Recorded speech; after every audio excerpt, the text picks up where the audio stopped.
Hello and welcome to Wine Blast Live, the short form version of the pod. And in this one, we are treating our taste buds to their very own pampering session because we're going to be finding wines to go with a luxury fish pie.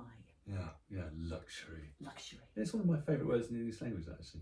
Ah. I think it's much abused, but anyway, this is not about semantics, is it? No. It's about food. It never is. It's about this blimmin' absolutely delicious, rich, smoky fish pie. And actually, that's another one of my favourite words, thinking about it, pie. Pie. Yeah. I think we're slightly at risk of going off piste here because, of course, already. What this pod is always about is the wine. And we've got some gorgeous ones lined up, haven't we? We do. And not just these particular bottles, because as ever, we're talking about the logic, or through the logic behind choosing the right wines for this dish. And as we have done throughout the whole mini-series, that's the idea. Exactly. You're so right. The overall aim with this series is really to kind of give you some ideas, I suppose, perhaps a bit of inspiration. Starting points. Gentle nudges, that kind of thing, just a bit of confidence even to explore what wines work best with some pretty classic dishes. So, we'd heartily encourage you, if you do one thing as a result of this, just to get involved, make a mess in the kitchen. Pop some corks. No messing. All right, no messing. I'd say messes. I'm good at clearing up messes as well. Pop a few corks, experiment to find out what works best for you. Because no less than Cristal winemaker Jean-Baptiste Lecaillon, as we may remember from a previous episode, says that finding the right food and wine match can take you to an higher level of happiness. Amazing French accent. Love it. So much better than mine. Yeah.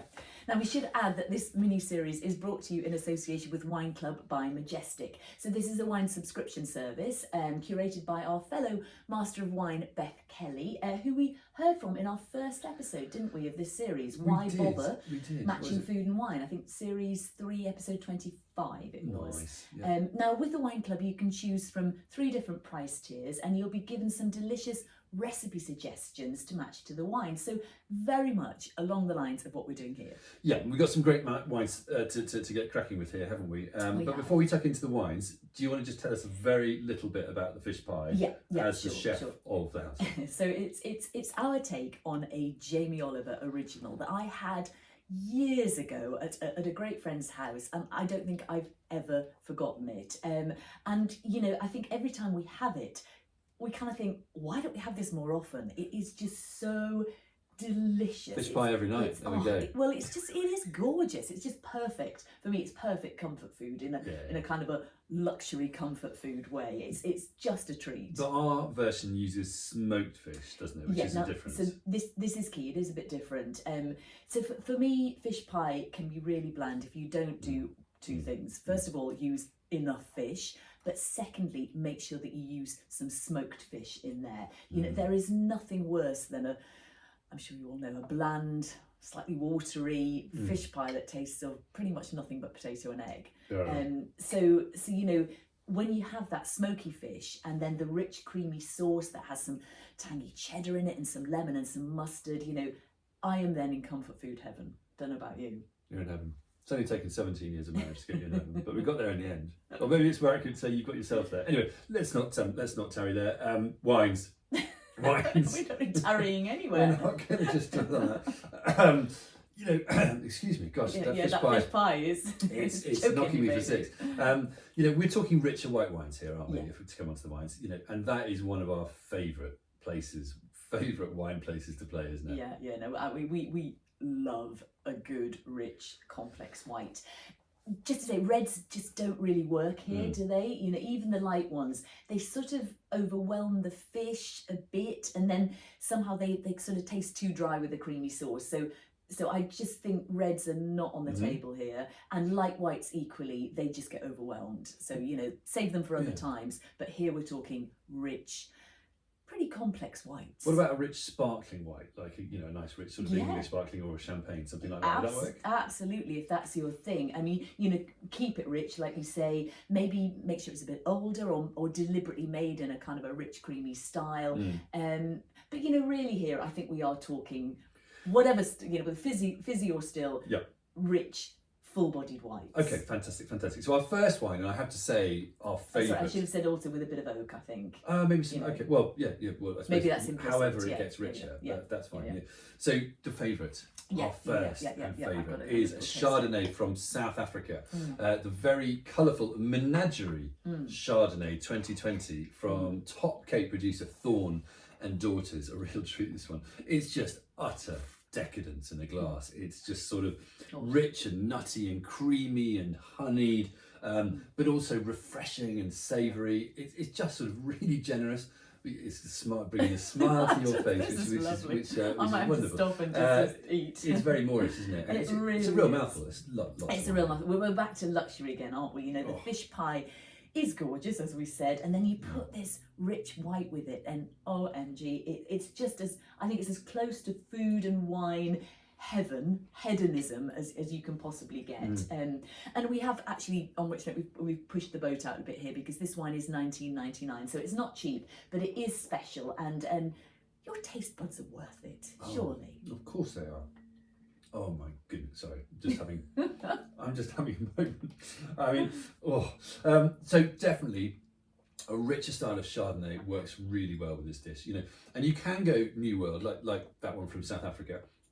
But another option is, of course, to go for something a bit more classic, like white Burgundy. You know, if we ever need an excuse to go to white Burgundy, it just needs to be that richer style, and that can be the producer, it could be the vineyard, it could be the vintage, whatever. The richer style of white Burgundy works really well here.